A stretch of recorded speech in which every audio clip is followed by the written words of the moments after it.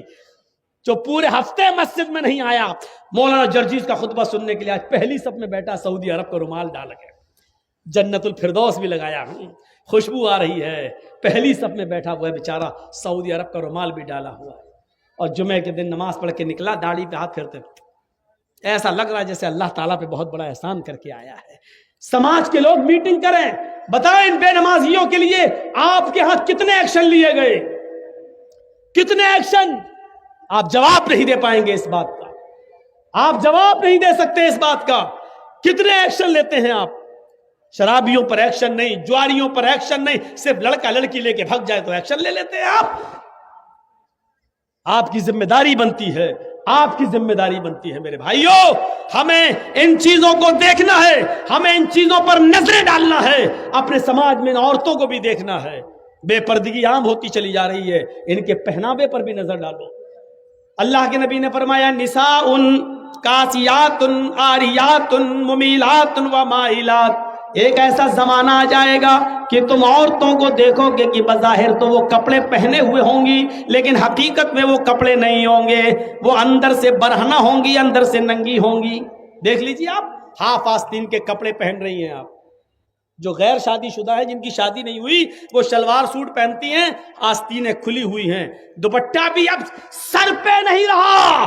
اللہ کے رسول جب معراج پہ گئے تو آپ نے دیکھا کہ کچھ عورتوں کو سر کے بال پکڑ کر ایک درخت سے لٹکا دیا گیا جہنم کے اندر، اور ان کو الٹا الٹا ان کو گھمایا جا رہا ہے، اور ان کے ہاتھ پیچھے سے باندھ دیے گئے ہیں، اور ان کے دونوں سینوں میں، عورتوں کے دونوں سینوں میں کھنجر ڈھونک دیے گئے ہیں، یہاں سے اور یہاں نکال لیا گیا ہے، یہاں سے کھنجر ڈالا، یہاں نکالا گیا ہے۔ پوچھا اللہ کے نبی نے، جبریل یہ کون عورتیں ہیں جن کو اتنا دردناک جہنم میں عذاب دیا جا رہا ہے، جن کے سر کے بال پکڑ کر ان کو لٹکا دیا گیا ہے اور ان کے سینوں میں کھنجر چبھو دیے گئے ہیں؟ جبریل نے فرمایا، اے اللہ کے نبی، یہ وہ عورتیں ہیں جو دنیا میں اپنے بال کھول کر چلا کرتی تھیں، اپنے بالوں کو دوپٹے سے نہیں ڈھانکتی تھیں، اپنے سر پر اوڑھنیاں نہ ڈالا کرتی تھیں، اپنے سروں پر اوڑھنیاں نہیں اوڑا کرتی تھیں، یہ کھلے بال لے کر چلتی تھی، بازار میں، اسکولوں میں، کالجوں میں ان کے بال کھلے رہتے تھے، اور یہ وہ عورتیں جن کے سینوں میں کھنجر ڈال دیے گئے ہیں، یہ اپنے سینوں پر اوڑھنیاں، چادر نہیں ڈالتی تھی، اتنا ٹائٹ کپڑا پہنتی تھی کہ کپڑا پہننے کے باوجود ان کے سینے کا حصہ اٹھا ہوا نظر آتا تھا۔ غیر مرد ان کے سینے پہ نظر ڈالا کرتے تھے، آج ان کے سینوں کو چبھو دیا گیا ہے، ان کے سینوں میں کھنجر ڈال دیا گیا ہے، ان کے سینوں میں کھنجر بھونک دیا گیا ہے۔ ہماری ماں بہنیں یہ عذاب پہ کہیں مبتلا نہ ہوں، ان کے سر کے بال پکڑ کر ان کو لٹکایا نہ جائے، ان کے سینوں میں کہیں کھنجر نہ چبھ ہو جائیں۔ ان کو کہو اپنی بیٹیوں سے اسکول میں جائیں تو کم سے کم اوڑھنیاں اور ڈھیلی چادر اپنے جسموں پہ ڈال لیں۔